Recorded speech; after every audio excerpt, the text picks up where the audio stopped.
right back to the beginning, because these roles have changed your lives. You know, being in Doctor Who is an incredible accolade as an actor. So when you got that call, obviously you audition, you go to meetings and all of these things, but when you got that call, what was it like, Mandip? I cried. I didn't realise what I was doing at the time or what I was going into. I knew it was obviously a big show in England, but I think I was so happy to be part of, or to get one, and then to be a part of this thing that I didn't really know what was happening. And it genuinely was life-changing. It like takes you all over the world. Like you meet the most amazing people, like on set, behind the camera, at these events. It's really hard to describe, and I'm still in it, and I don't still really realise what's happening. Yeah. But I'm also so grateful now it's a once-in-a-lifetime opportunity. 100%. Because you're always with this kind of role, like Jodie, you're famous before you've even really got in there. You know, it's in the press, people want to talk to you. Was that weird as an actor to always do it reverse? Yeah, because it's a really unusual thing going into something where everyone's opinion is very loud before you've even stepped on set. Like, alright, shush, I'll be fine. And we had a wonderful kind of, I got announced, but then we did a whole load of chemistry reads and things like that, so I knew that the fan was going to be amazing. And then once we got on set, I just had such an incredible time. But I think the first time it really hit me was when we did a screening in Madison Square Gardens for the first day in the September after we'd wrapped, and just being in a room with Whovians, experiencing it in real time was the most beautiful and emotional moment, because it felt like, oh, this is it, and we, you know, this is what we're offering up, but also we're not naive to not realise what's gone before and what's going to carry on. We're this tiny little dot that we're going to do it with a bright yellow stamp and make it our own. There's no way you auditioned. You didn't audition, Alex. There's no way. We did. No, I didn't audition.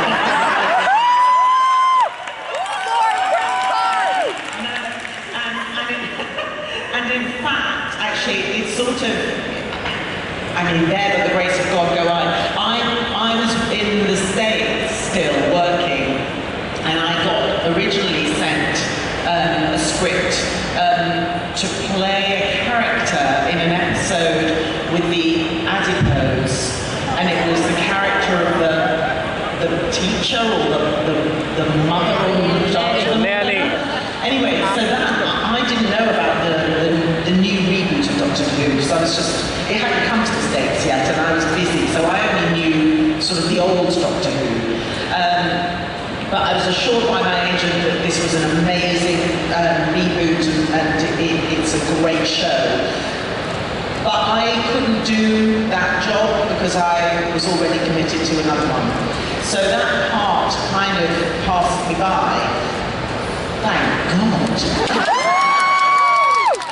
And then they came back about 6 months later, I can't remember when, and then they came back and offered me the role of River Song. And I just read the episodes, just the 2 episodes. That's all I thought I was doing, 2 episodes, because, you know, at the end, she sacrifices herself. So I thought, you know, lovely 2-episode arc, very emotional, wonderful. And so I agreed to do it, and here I still am.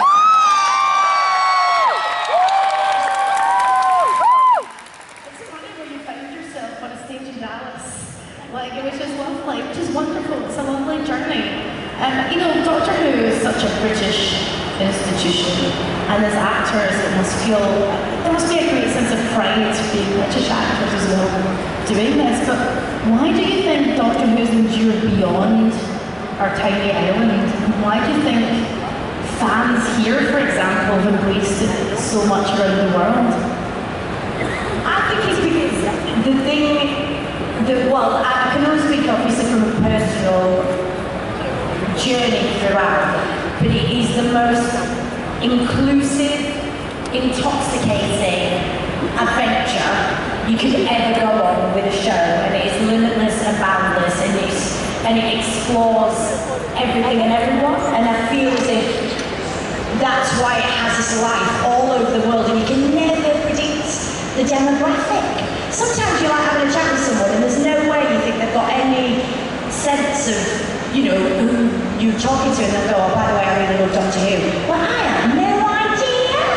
You know, and you're like, that's amazing. And the fact that when we're lucky to sit and meet you guys and we're chatting to 5-year-olds and chatting to 75-year-olds, what an amazing legacy that this has to, in all different languages and all different countries. And I think it's because it has something in it for everyone, and I feel that the regens for the Doctors, but also with the major characters, because it's a continual movement, it means people can continually feel seen, I think.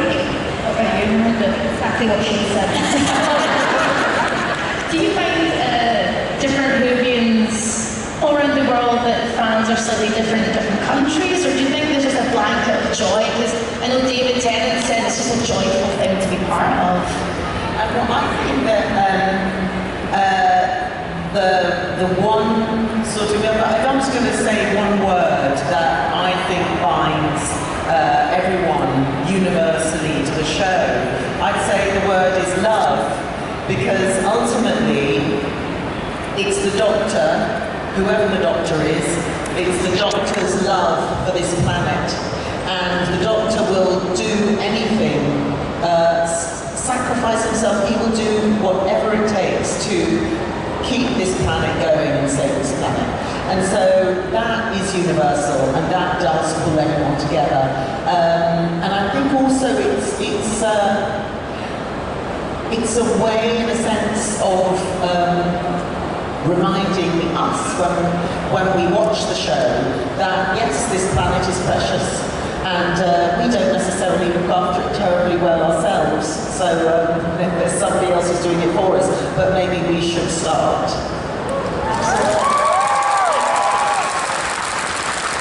I wanted to delve a little bit into the acting process, darlings, because I wanted to talk a little bit about living with those characters and those roles. How collaborative was that process with Russell and everybody else on the show? Were you allowed to put a little bit of your own personalities into these characters as well?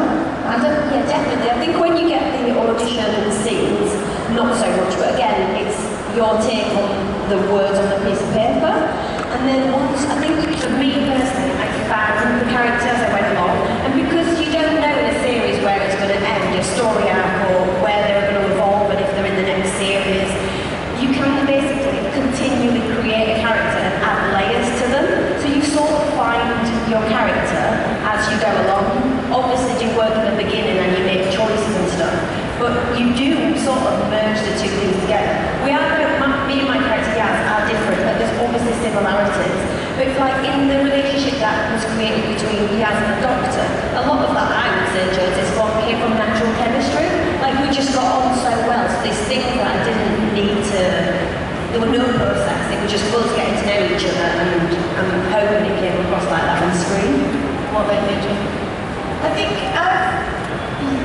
there's always kind of the chat around acting or processes and things like that. And I suppose the only thing I ever really consistently say, because I'm continually learning, is that I know I'm not method in the sense of I'm just too nosy in between scenes to stay in character. I need to wander off, see what everyone's doing, and a little chat. But what I did notice is up until the Doctor, I played quite a lot of people that were going through something quite major, a lot of trauma. You know, I think a reference maybe you guys know is like a show called Rogers, the David Tennant.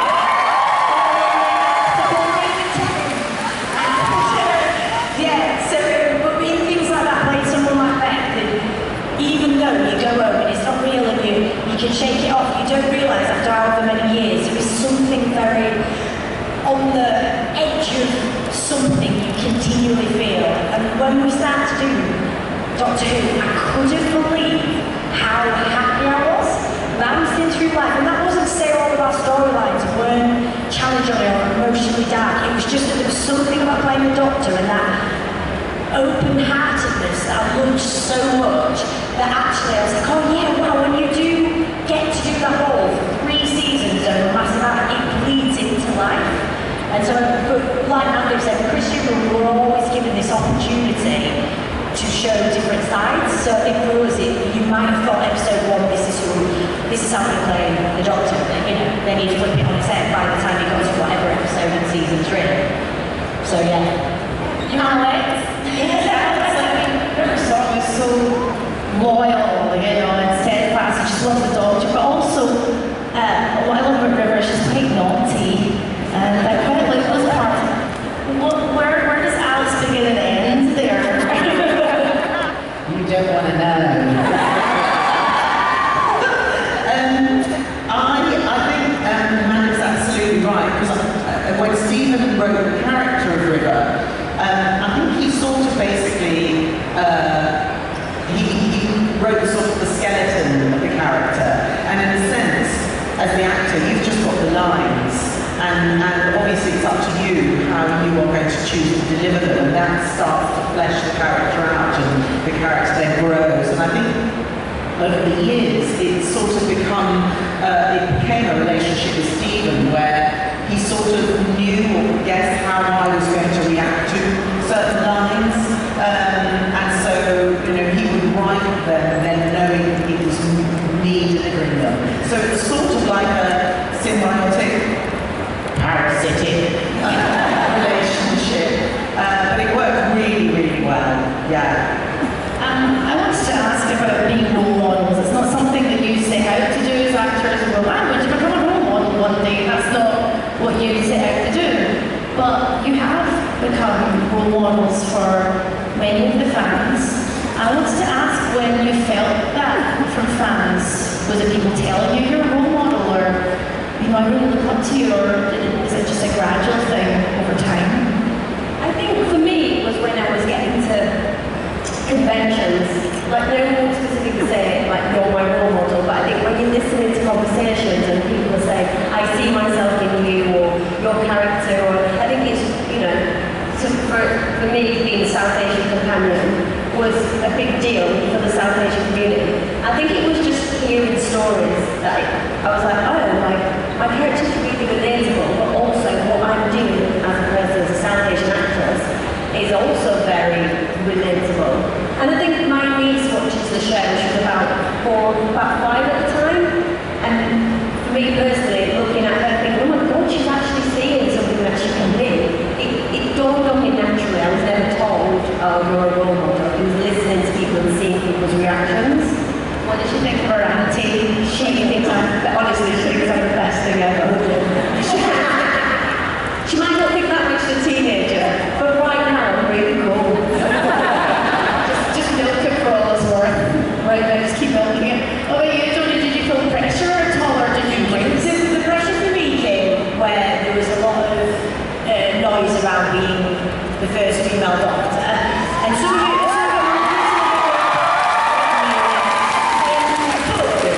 See, the main thing for me that was really exciting was that when in any other, you know, kind of genre or canon or whatever, wouldn't be a big deal. And I was like, it was so amazing for me, and I was so lucky, but wouldn't it be if that casting wasn't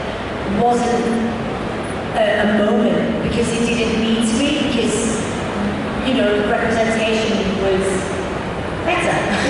So I think that was the thing that I felt that was so wonderful for me, was that this journey that we could go on, and I was so lucky to be given this part. But what will be brilliant is when it's not relevant anymore as well. But you started that change. But that, well, also Joe Martin, you know, for me, this is so incredible because I'm the first female Doctor, but already, I'm not on my own.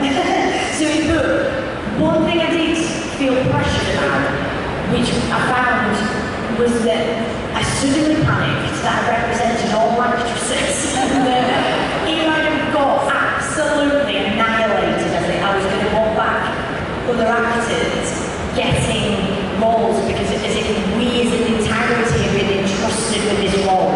That's what I felt pressure at, because I felt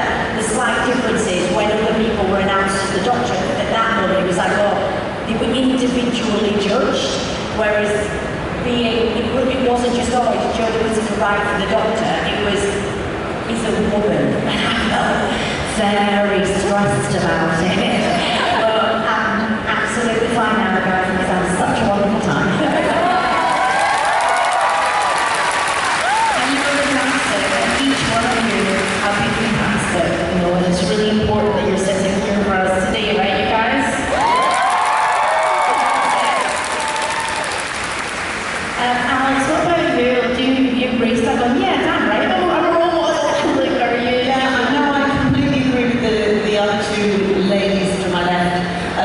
You know, when you're an actor doing a job, you don't sort of step aside from that role and go, oh, I'm going to be a really great role model after this comes out. You just do the job. And it was a similar thing. It was just when I started coming to do the Comic-Cons. In a way, I was really surprised and slightly unnerved by the sort of the passion and the sort of the real feeling of connection that fans have with a song, and that she has been a role model to so many. And I'm kind of like, why? She's so naughty.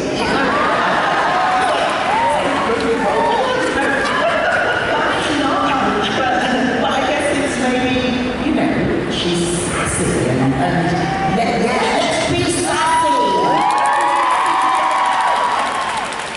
Love a bit of sass this Saturday.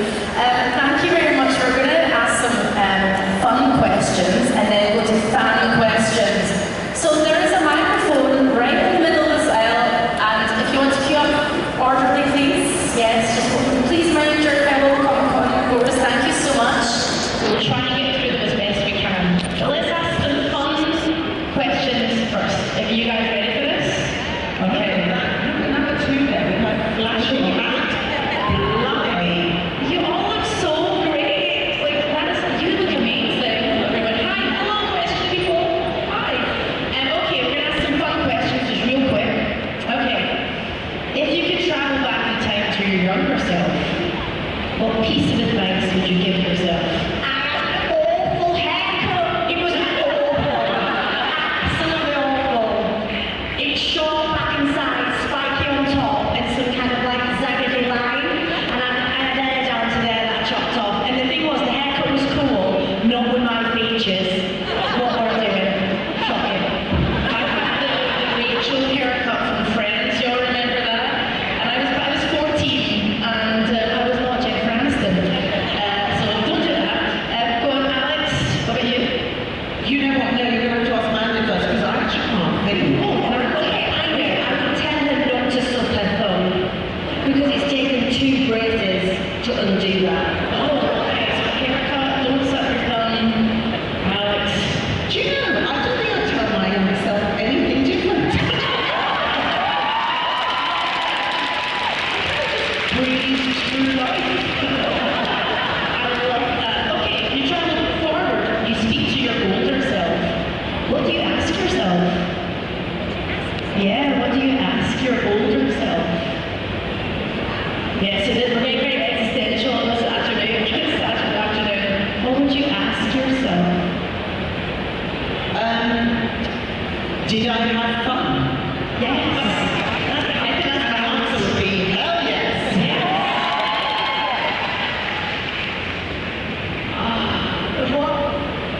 Was I a good mate? No, just because I want to make sure if I was asking all the songs, I've got loads of people around me still. If I were cantankerous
When I whispered the doctor's name in Denton's ear,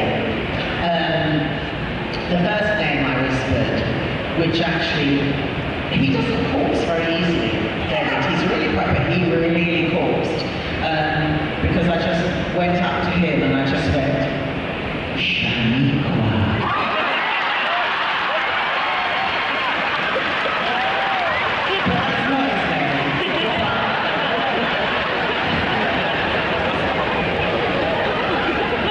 Do you want me to whisper you what your name is?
was when he reveals himself in the plane. Because we'd shot relatively in sequence, so he'd only been for the entire episode. He just hanging out with Sasha, I knew him anyway. We were all having a lovely time. I'm like, you know, he's got a really nice character. And then he pulls this master persona out of his back pocket, and all of us were gobsmacked. I mean, they had to shoot around Brad, who was meant to be a character just doing that. Oh my God, Brad, have you seen it? Have you seen it? Like, I just couldn't believe it. It was just, wow, this is incredible. And then from then on, to continually have that two-handed battle was perfect. I loved every scene with him. What about you guys? I was going to say the master, because it is the truth. And also you reacting and acting against someone, so it's that bit easier. And also the turn in his character, how good Sasha was at the master, and how manipulative and evil he was. It could really get under you. Like, working, you know, opposite like the Daleks and stuff like that is a little bit harder work, because you have to sort of, there's a lot of acting going on, they don't move as fast. But it would be the master, because you get to naturally react to someone that in you on. So I'd say my sort of favourite nemesis would be. So I'd say my favourite nemesis would be.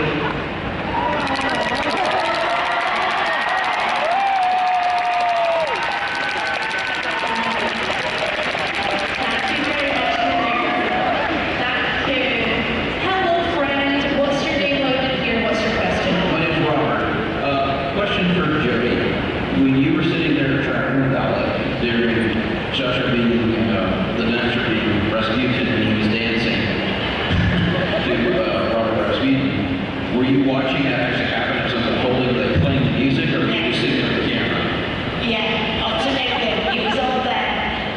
I don't read as much as I can get away with not reading the stage direction. I will lovely avoid the stage direction. It's not any disrespect to writers. It's more that some of it, I like to kind of. Some of it's irrelevant once you've got on set, particularly with Doctor Who. You could have all this ambitious, you know, you're in a desert and then you get there and you're like, oh, we're in a studio. So that marathon don't work now. So a lot of it, I kind of take from just so you know you're doing this in this moment, you have to rework a lot of it. So I was absolutely unbeknownst to me, Sasha was going to start dancing and the music was going to play out to the entire set, and he did it take after take, and I was just absolutely gobsmacked because I felt like I had to go, you know, it was amazing. It was so brilliant. He's such a committed actor that there's just no part of him that ever gives you less than 100%. So yeah, it was brilliant. And by the end of the day, I could have still learned the song 1,000 more times. Just an absolute banger. They said you got trapped in that track. I mean, there were some angles where I didn't have to be trapped in. But yeah, when you're shooting it through all those tracking shots, and we did a lot of it on a steady cam, a lot of it steady cam, and a lot of it on a track, circular track. So yeah, it was, you know, paid to be there. That's my job. Right there, did you break, laugh, or anything when you were watching do it, or was those strokes? Oh, I definitely had a few moments where I was meant to be doing something, but I got distracted by a dance move. Came out of character. Robert, thank you so much. Thank you. Thanks for the question. Hello, my dear. Also looking gorgeous. What's your name? What's your question? Hi. Yes, my name is Hannah, and my question is not Doctor Who related necessarily. If you were in an alternate universe, what job would you get instead of acting? I would work in an ice cream van. I have always wanted to pull that lever into a cup and give it to someone. In America, they've got the frozen yogurt places.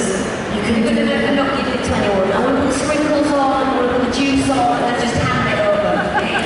Yes. Okay. Jodie, now let's talk about you. I mean, the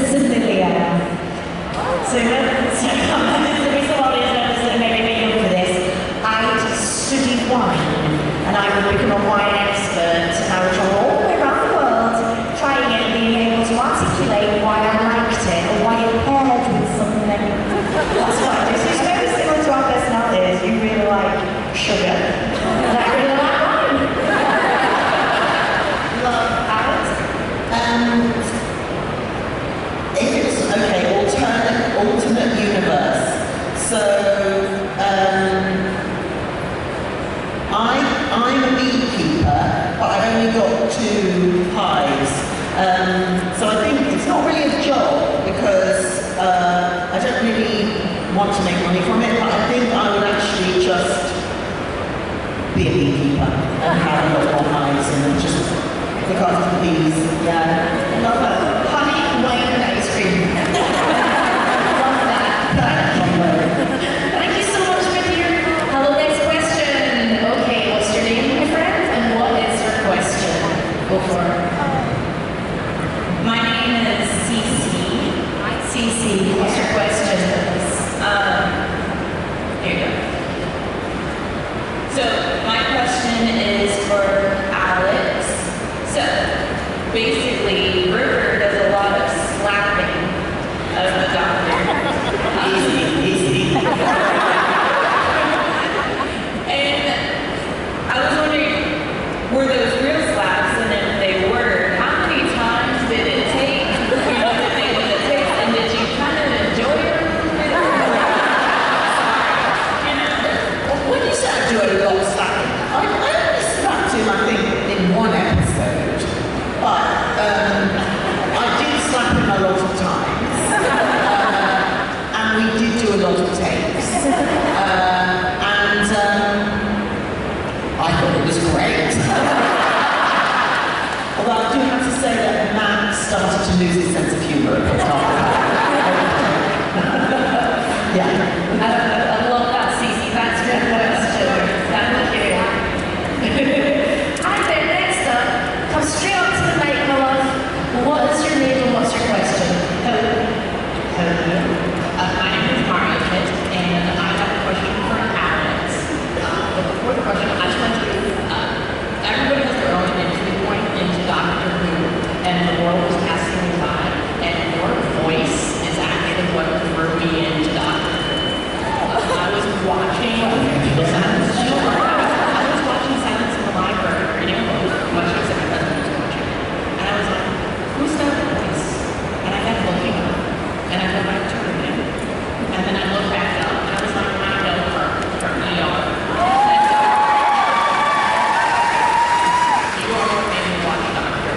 But my question is, you had the opportunity to work with multiple doctors, and sort of what was unique about the experience of each actor that you got to work with? Well, it was a real shame that we never got to work together. Because that would be fun. Never say never. It was interesting because David, I joined the show when David was sort of coming to the end of his trajectory as the Doctor. And I think secretly there'd already been some sort of acknowledgement, although that had not been made public. And he and Catherine were super, super tight. So I sort of came into the show not quite knowing anything about it and thinking I was just going to be doing those 2 episodes. David was the consummate actor, hard worker. He still is. He's a workhorse. He's perfect. He was line perfect. Whenever we sort of were waiting to do a retake or change lights or whatever lighting, we would always play games. We'd play cards or we'd kind of play guessing games between us. So that was sort of his way he worked. Matt. I call the Matt Smith years the rock and roll years. They were all really quite naughty, and I felt like I was the mother having to constantly kind of keep these puppies from sort of running around. And they lived life like the Rolling Stones. And then Peter was completely different. Because again, he was very, very professional. Is that making it sound like Matt Smith wasn't professional?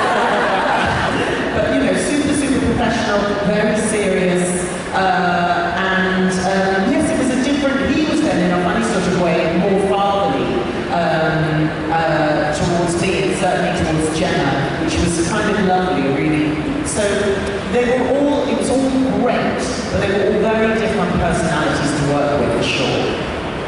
Thank you very much. This next question has to be our last question. I'm sorry that everyone else will have to sit back down. I'm sorry, don't look at me in the eyes. I'm so sorry. I love you all. I'm sorry. But these guys are here all weekend and they would love to answer your questions on the tables right now if you're fine with that. Right. Okay, so I do apologize. But hello, my friend. What is your name and what is your question? Go for it. Hi, my name is Indigo, and I was curious, what was your favorite episode to film and why? Favorite episode to film and why? Well, my favourite episode was the Demons of the Punjab because one thing was beautiful, but also the story was very personal and is from my religion, my background. But also I learned a lot in that process. I knew the history, but it was also and it was just so nice to see a story that related to my family, my race, my religion being shown in a genre that was quite unexpected. I would say my first ep, because it was the start of the most extraordinary adventure, and I absolutely adored my entrance. I mean, I've never crashed into a scene so dramatically before or since, and it was such an amazing moment, particularly when you watch it in its final edit, and Sagan, the incredible composer, put the theme just underneath the Doctor standing up into shot, and I just all those little Easter eggs and carrots of what it was going to be was incredible. And also being in Peter's costume the whole way through, not quite knowing who you are, and then ending as the 13th. It was just a magic episode to be a part of. I've been asked this before, and to be perfectly honest, I can't say I have a favourite episode because I feel really fortunate that every single episode that I was in was written by Stephen Moffat. He wouldn't let any of the other writers write for my character.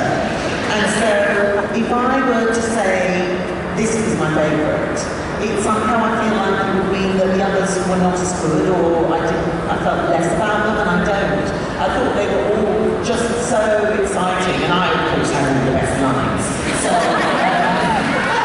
but my favourite in a way, I still can stick to this, a favourite episode that I wasn't in, certainly from the time when I was involved in the show, was the one with Van Gogh.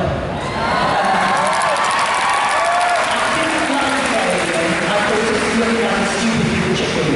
But I did love the journey that the Doctor went on with Van Gogh, and that absolutely brought me to tears when he was faced with his art in the art gallery, and I just sort of, there's part of me that wishes that had really happened, and he really knew how the world has sort of embraced his art when he didn't during his life.